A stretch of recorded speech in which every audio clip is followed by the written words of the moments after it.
The Lady Cougars had a busy week with 6 games over 4 days, and all of them on the road. Join us as we go all access CSU Softball.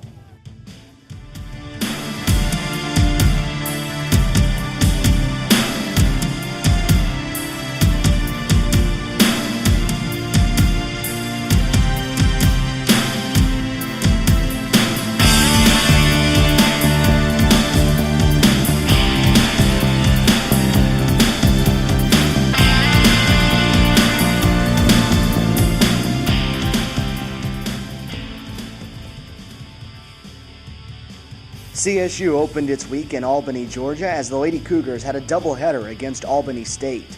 The Lady Cougars struck first in the opening game on a Taylor Turner RBI single. With the game tied at 1, CSU took control in the middle innings. The Lady Cougars scored 2 runs in the third, added 4 runs in the fourth, including Corey Waugh's 5th home run of the season, and brought home 2 more runs in the 5th as they mercy ruled Albany State 9-1. Kristen Carr allowed 1 unearned run and 1 hit while striking out 7 for the win. In Game 2, it was Albany State that struck early, plating 2 runs in the second and third innings. The Lady Cougar bats were cold for most of the game as they failed to score a run and lost 6-0. The following day, the Lady Cougars hit the road for the Saint Leo Invitational Friday and Saturday. Friday, CSU opened up with Florida Southern. 2 batters into the game, Florida Southern led CSU 2-0, and it was all the Mocs would need. Casey Googe brought home a run with a single in the third inning, but the Lady Cougars would not score again. CSU had several chances with runners on base, but failed to bring any more runs across, dropping the game 2-1. Taylor Turner was the tough luck loser as she allowed just 2 runs over 7 innings of work. Florida Southern game, first 2 batters is a ball game. We make an error, lead the game off, and another kid hits it inside the park, down the left field line. That's the whole ball game. And the bright side of that is Taylor probably threw 10 2/3 of an inning, and I think 2 hits or something she may give up the rest of the way. You make 6 errors defensively, you're not going to win very many ball games, especially right off the top of the bat.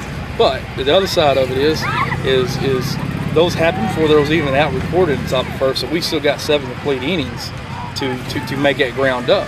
And we got to be better offensively. We loaded the bases twice. We had second and third once. We left 8 batters right there in scoring position, and we left 3 more at some other points in time. So, when you give up 2 runs early in a game, which is you can't do, but when you do, you should have plenty of offense to carry you through. And you can't leave people on base. But I thought Taylor, again, she pitched her tail off, and it's probably one of the better games she's pitched all year. Prior to the Lady Cougars' second game of the day, head coach Brad Huskisson challenged his team. Who's going to be the one that takes charge and says, let's go? Talking about going 4 for 4. I ain't talking about going over here. Who's going to be the one that says, get on my back and push? Really mean it sincerely. Who's going to be the one to get out front? Who's going to be the one to get out front? Convince me that's as good as we can be. Convince me that's how good we are. Convince me. Convince me that I'll lay off of you and we'll just go and play the year out and see what happens. Convince me that that's how good we are. Convince me that that's all the fight we got in us. That's all the talent we got in us. That's all the run score, all the defense. Tell me that's as good as it gets. Tell me. Convince me that that's it. Convince me. Convince me so I will please quit telling myself that there's more to it. So I'll quit worrying about it, freaking get worked up. I know you're better. I know you're better. From every aspect, we're better than what we've been playing. I know we are. I know deep in my freaking pit of my stomach, I know we're better. I know we're better. And that's what drives me. And start playing like it. Quit being passive, quit being scared, and start freaking playing loose. Start playing free. Let's turn it around. It ain't gotta be wins. It's gotta be hard. We gotta fight. We gotta fight. We gotta pull together. We gotta fight.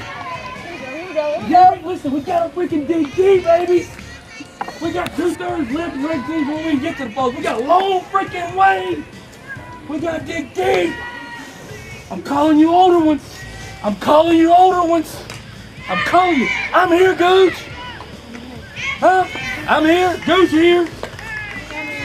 Corey's here. Brandon, Nina. Taylor, here we go. Come on, let's dig deep. Let's dig deep. Let's go. Come on. Right here, team. Here we go. Come on. Dig deep on 3. 1, 2, 3. Dig deep.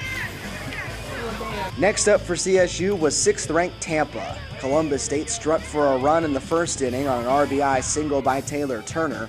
It was the first run allowed by Tampa pitcher Lady Cougars in over 40 innings of work this season. Tampa answered right back, though, with a run-scoring single of its own in the bottom half of the inning. After that, Molly Russell settled in as both teams were held scoreless over the next 4.5 innings. In the bottom of the 6th, Tampa put another run on the board on a single to left field to give them a 2-1 lead. CSU went down in order in the 7th and lost for the second straight game 2-1. We jumped on top of first run.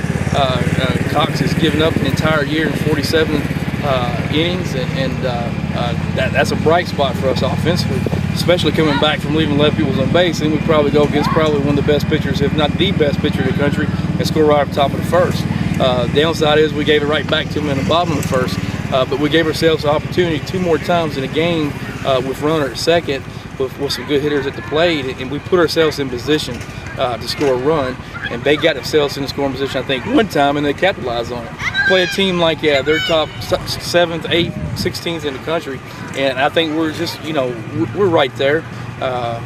You just want to put yourself in position to win a ball game, and I thought we put ourselves in position to win a ball game. The mentality we showed in the dugout, the aggressiveness, the wanting to play, be a ranked team and play a ranked team, it showed in game 2. And the Tampa kids, I mean, when we play those guys, and when we play the North Georgias and Armstrongs and those people of the world, it's all going to be about who can capitalize on other teams' mistakes, and they capitalize on one more than what we did. Saturday, the Lady Cougars matched up against tournament host Saint Leo. Corey Waugh started the game with a bang as the senior belted her 6th home run of the year to lead off the game. Later in the inning, a Saint Leo error allowed Brannigan Wicks to come around and score a run, the 2nd of the inning. Molly Russell mowed down the Lions through the first 2 innings, striking out 5 of the first 6 hitters. In the 3rd, it started to come unraveled for CSU. Saint Leo had 4 runners reach without a ball getting past the circle, as the Lady Cougars committed 2 errors and allowed 3 runs to score. Another error in the 5th allowed a 4th run to score for the Lions. Columbus State threatened in the 7th, but couldn't score a run, and they fell 4-2. They're a very good team. Play a different style of offense than most teams, and very, very good at it. We jumped out on them early. I thought we hit the ball pretty well. Defensively, we got to make plays. There's 3 phases this game. The main 3 phases is pitching, defense, and offensively. And we've had 2 out of 3 every game this year. And so you take a loss because we only get 2 out of 3. You got to have 3 out of 3 when you're facing good teams. And until we figure out how to get all 3, and offensively, I think it was a 1 today. But pitching and defense wasn't there. Trying to salvage the final game of the weekend, CSU took on Southeastern. The Fire jumped on the Lady Cougars early, scoring a run in the 1st, followed by 3 more in the 3rd inning. In the bottom of the 3rd, Casey Googe hit her 2nd home run of the season, a solo shot to left field. Trailing 5-1 in the 5th, Corey Waugh left the park again with a long blast over the left field wall. Later in the inning, Kristen Carr singled back through the middle to make it 5-3. Southeastern added 3 more runs in the 7th, though, to put the game away, defeating CSU 8-3. Those guys didn't know anything about them showing up, and I can tell you what, they swing the bats. I mean, they're going to be good. I mean, I don't even know what conference the Southeastern in, but my hat goes out to those guys, especially the 3, 4, and 5 hitters. I mean, they swing the bats, and they're going to be, what conference or whatever their history is or what their future is, they're going to be a very competitive team now and into the future. Pitching, I thought we struggled. We didn't hit our spots.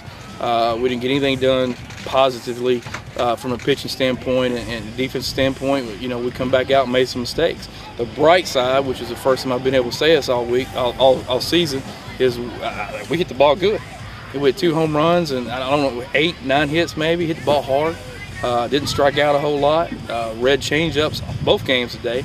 So maybe we've got the offense figured out, but then we got to figure out how to get back to the first 15 ball games and pitch a little bit and play defense.